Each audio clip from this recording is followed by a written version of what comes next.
Social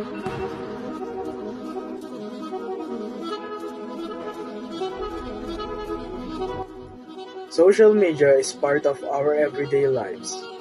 One click, one share, one post. But did you know a careless post can spread misinformation, hurt others, and damage reputations? Many students and young people share information without checking if it's true.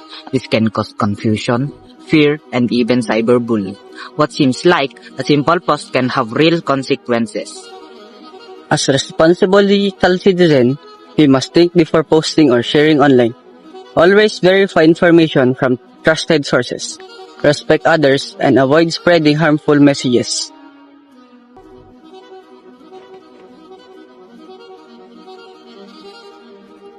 Before you post, ask yourself, is it true? Is it helpful?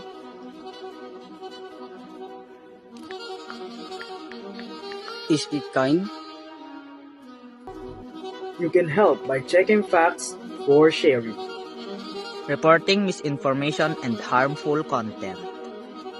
Using social media, responsibility and thinking about your words. Post, think, verify. Because every post matters.